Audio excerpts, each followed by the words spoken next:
ওম নমঃ শিবায়। নমস্কার আমার প্রিয় মিথুন রাশির বন্ধুরা, ছবির প্রতিভা চ্যানেলে আপনাদের সুস্বাগত।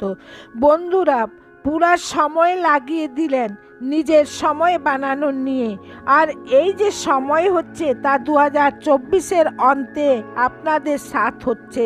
15 ডিসেম্বর থেকে 31 ডিসেম্বরের মাঝখানে কি কি সব কিছু হতে চলেছে আমি বলে দেব। কি কি হবেই হবে আর কি কি হবে না তা আজ আমি আপনাদেরকে বলতে চলেছি এই ভিডিওতে। তবে আসুন ভিডিও শুরু করি। এই ভিডিওতে মিথুন রাশির কথা হবে, তাই মিথুন রাশির জাতক নিয়ে আপনারা সর্বপ্রথম তো এতটা ধ্যান রাখবেন কি নিজের শরীর ঠিক থাকে, মানে স্বাস্থ্যের ধ্যান রাখবেন। মাঝখানে এর পূর্বে একটু অসুস্থতা থেকে হবেন, কিন্তু হ্যাঁ, বর্তমানে স্বাস্থ্য ঠিক থাকবে, কারণ আপনাদের রাশির স্বামী বুধ এবার মার্গী হয়ে গেছেন 15 ডিসেম্বর থেকে। 15 ডিসেম্বর থেকে যখনই বুধ মার্গী হয়ে যাবেন, মানে বুধের মার্গী হওয়া, লগ্নেশের মার্গী হওয়া ভালো হচ্ছে, চতুর্থেশের মার্গী হওয়া ভালো হয়, তাহলে কি কি ভালো হবে তা আপনারা প্রথমে বুঝে নিন। তবে অনেক ভালো হবে তা আমি বলছি না, ভালো হবে, যেমন চলছিল তার থেকে একটু ভালো হবে। আর এই ভালো কোন কোন ক্ষেত্রে হবে তা স্বাস্থ্যের নিয়ে ভালো হবে, উপস্থিতি বুদ্ধি ভালো হবে, আপনারা নিজের বুদ্ধি কোথাও লাগাতে পারছেন না, কোনো কিছুতেই মন লাগছে না, কোনো কাজে বুদ্ধি কাজ করছে না, কোনো কাজ কিভাবে করবেন তার কোনো সমাধান বের হচ্ছে না, তা আপনাদের সমাধানও বেরিয়ে যাবে। এই ক্ষেত্রে ভালো হচ্ছে। ঘর কেনার জন্য পয়সার জোগাড় করতে হবে, গাড়ি কেনার জন্য পয়সার ব্যবস্থা করতে হবে, অথবা কোনো প্রপার্টি কেনার নিয়ে পয়সার ব্যবস্থা করতে হবে, কাহাকেও পয়সা দিতে হবে, তার জন্য পয়সা জোগাড় হচ্ছে না। তাই এই যে জোগাড় বা ব্যবস্থার যে শব্দ হচ্ছে না, তাতে জোগাড়ের বা ব্যবস্থার ক্ষেত্রে জোগাড় বা ব্যবস্থা করিয়ে দেবে। এই ক্ষেত্রে ভালো হচ্ছে। বুদ্ধির বিকাশ হবে, ভাষা ভালো হবে, মিঠাস বলি হবে, এই সব জিনিস ভালো হতে দেখা যাচ্ছে। আপনাদের ব্যবহার ভালো হয়ে যাবে, এমন লোকের সঙ্গে আপনারা উঠা বসা করবেন যা বুদ্ধির দিক দিয়ে অনেক ভালো হয়, যাদের বুদ্ধির স্তর অনেক ভালো হয়, যারা ভালো চিন্তা করে, বড় চিন্তা করে, এমন লোকের সাথ মিলবে।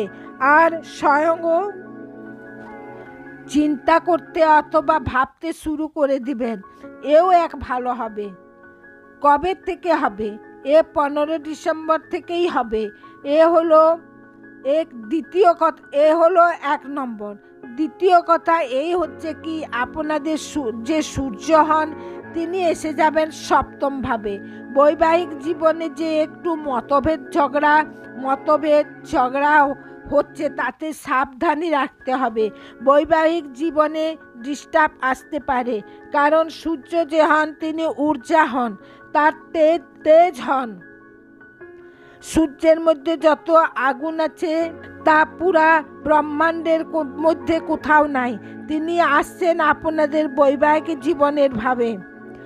কথার বাতঙ্গর, ছোট ছোট কথার উপর লড়াই ঝগড়া করতে পারে, যার ফলাফল ভয়ঙ্কর হবে, ভালো হবে না। এখন যদি লড়াই ঝগড়া করেন তো নতুন বছর 2025-এর 15 জানুয়ারির পর আবার খারাপ স্থিতিতে ফেসে যাবেন, কথা খারাপ হতে চলে যাবে। বলার তাৎপর্য এক তো এ হচ্ছে কি, বৈবাহিক জীবনে সাবধানী মেনে চলেন তো ঠিক হবে। বিবাহের কথাবার্তা চলছে তো কথাবার্তাও পজিটিভ হবে, কারণ সূর্য সাথে আছেন। তাই প্রতিদিন সূর্যের দর্শন করবেন, তাতে কোনো খারাপই হবে না। এরপর যদি আপনারা বিজনেস করেন তো বিজনেসে হঠাৎ আপনাদের কনফিডেন্স বাড়বে, আপনাদের লাগবে আমি করতে পারবো, আমি করব, আর আমি করে দেখাবো। আপনারা ভাববেন। কনফিডেন্স শাসনের সঙ্গে প্রশাসনের সঙ্গে জুড়ে লটকে আটকে থাকা যে কোনো কাজ হয় তা একদম ভালোভাবে বলতে শুরু হয়ে যাবে। চিন্তার কোনো কথা নেই। কিন্তু এখানে ধ্যান রাখতে হবে কি, সূর্যের দর্শন করতে হবে, যদি আদিত্য হৃদয় স্রোতের পাঠ করতে হবে। বন্ধুরা, এবার আমি বুধ গ্রহের কথা বলেনি তো। বুধের স্থিতি অনেক ভালো হচ্ছে। নক্ষত্রের আধার পর দেখি তো 2 নক্ষত্রেতে গোচর করবেন। এক হলো অনুরাধা নক্ষত্র, যা শনির নক্ষত্র হয়। শনি ভাগ্যেশ্বর, এ ভাগ্যেশের নক্ষত্রেতে গোচর করবেন, ভালো হয় শনির নক্ষত্রেতে গোচর করা, কারণ শনি মিত্রও হচ্ছে। আর উভয়ে মিলে দেবেন, কি দেবেন? এসব জিনিসে ভালো করবেন, বিজনেসে ভালো করবেন, চাকরিতে ভালো করবেন, ইন্টারভিউতে ভালো করবেন, ভাগ্য সাথ দেবে। যে কোনো ক্ষেত্রে আপনারা আছেন সেক্ষেত্রেই আপনাদেরকে আপনাদের ভাগ্যের সাথ দিতে দেখা যাবে। কিন্তু ইনি 24 তারিখ পর্যন্তই হচ্ছেন। 24 তারিখের পর ইনি জ্যেষ্ঠা নক্ষত্রেতে চলে যাবেন, এও আরও বেশি ভালো হচ্ছে। এবার দ্বিতীয় ফলাফলের নিয়ে বলি। গ্রহ গোচরের হিসাবে আরও এক কথা, আপনাদের শুক্র গ্রহ এখানে পৌঁছে গেছেন। দেশে বিদেশে থাকেন, তাছাড়া কোথাও থাকেন, এমএনসিতে কাজ করেন, আপনারা তো আপনাদের নিয়ে শুভ হচ্ছে। কিন্তু নিজের দেশে এসে কেউ থাকে তো তাদেরকে একটু সামলে থাকতে হবে। কি সামলে থাকতে হবে? বিনা কারণে খরচা হবে। খরচা কি হবে আপনাদের তার জানকারিই হবে না, আর পয়সা খরচ হয়ে যাবে। মা লক্ষ্মী কবে রেখে চলে যাবেন আপনারা তা বুঝতেই পারবেন না। তাই এর জন্য কি করতে হবে? বাস কেবল সাবধানে মেনে চলতে হবে। বিনা কারণে খরচার উপর কন্ট্রোল করতে হবে। একথা তো দেশে হন বা বিদেশে হন, সবার নিয়েই হবে। কিন্তু যদি দেখা যায় তো যারা বিদেশে থাকেন, এমএনসিতে কাজ করেন, অথবা বিদেশ যাওয়ার প্রোগ্রাম বানাচ্ছেন, তাদের নিয়ে বেশিরভাগ ঠিক হবে।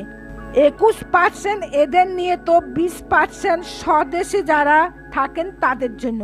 কিন্তু দুজনের নিয়েই ভালো হবে। নিজ বিপরীত রাজ্য বানাচ্ছেন, যা কি ভালো হয়, অনেক ভালো হয়, অনেকই ভালো হয়, বুঝলেন? এবার গোচরের কথা বলি, আর একটু নক্ষত্রের নিয়েও বলে দিই। নক্ষত্রের হিসাবে ধনিষ্ঠা যে হয়, ধনিষ্ঠা এ শ্রাবণী আর ধনিষ্ঠা নক্ষত্র 2 নক্ষত্রতে থাকবে। নক্ষত্রের হিসাবে এ শ্রাবণী আর ধনিষ্ঠা নক্ষত্র 2 নক্ষত্রতে থাকবেন। শুক্রের 2 নক্ষত্রতে থাকার অর্থ এক চন্দ্রমান নক্ষত্রতে হচ্ছেন, আর চন্দ্রমান নক্ষত্রতে হওয়ার মানে ধনধান্যে পরিপূর্ণ করাবেন মিথুন রাশির জাতকদের, মানে আপনাদের। আর দ্বিতীয় যে হচ্ছে তা ধনিষ্ঠা নক্ষত্রতে থাকবেন। কখন থেকে? 22 ডিসেম্বর থেকে। ধনিষ্ঠা নক্ষত্র যা হয় তা মঙ্গলের নক্ষত্র হয়। মঙ্গলের নক্ষত্রতে থাকার অর্থ এই হচ্ছে কি, আপনাদের সোর্স অফ ইনকাম বাড়বে, পয়সা আসবে, আটকে থাকা পয়সা ফিরে পাবেন, আপনাদের ব্লকেজ হওয়া পয়সা আসবে, এ ভালো কথা হচ্ছে। যদি শুক্রের কথা বলি, কিন্তু তার পূর্বে আমি আপনাদেরকে এক বিশেষ কথা বলতে যাচ্ছি কি, আপনাদেরকে 9 কন্যার পূজা অবশ্যই করতে হবে। এটা একদম বিশেষভাবে ধ্যান রাখবেন, বুঝলেন? ঠিক আছে। শুক্র অষ্টমস্ত। শুক্র অষ্টমস্ত হচ্ছেন, যখনই শুক্র অষ্টমস্ত হন তখন আপনাদেরকে ধ্যান রাখতে হবে। শুক্র কমজোর হয়তো ঘরেই আপনাদের লক্ষ্মী বসে আছেন। শ্রীমতী মানে আপনার স্ত্রী, তার সম্মান করবেন, প্যার করবেন, সাদা বস্তু খাওয়াবেন, যেমন ক্ষীর খাওয়াবেন, কেশর দিয়ে ক্ষীর বানাবেন আর খাওয়াবেন, নিজের হাতে খাওয়াবেন, আর প্যার করবেন, সম্মান করবেন। এ আপনাদের নিয়ে ভালো থাকবে। অত বন্ধুরা, যদি আমার ভিডিও আপনাদের ভালো লেগে থাকে তো ভিডিওকে লাইক করবেন, শেয়ার করবেন, আর ছবির প্রতিভা চ্যানেলকে সাবস্ক্রাইব করে পাশে রাখা বেল আইকনটা প্রেস করে দেবেন, যাতে করে এরূপ ভিডিও সর্বপ্রথম আপনাদের নিকট পৌঁছে যায়। আর কমেন্ট বক্সে কমসে কম 7 নয়তো 11 বার হর হর মহাদেব অথবা ওম নমঃ শিবায় লিখবেন। বন্ধুরা, আমার শরীরটা একটু খারাপ হওয়ার জন্য কথা বলতে একটু কষ্ট হচ্ছে, কারণ সর্দি হয়ে গেছে, খুব ঠান্ডাটা একটু লেগে গেছে বেশি, যার জন্য যদি আপনাদের কোনো অসুবিধা হয়ে থাকে ক্ষমা প্রার্থী, আর ধন্যবাদ। আর আপনাদের যদি কিছু আরও জানার থাকতে অবশ্যই আমাকে জানাবেন। ধন্যবাদ।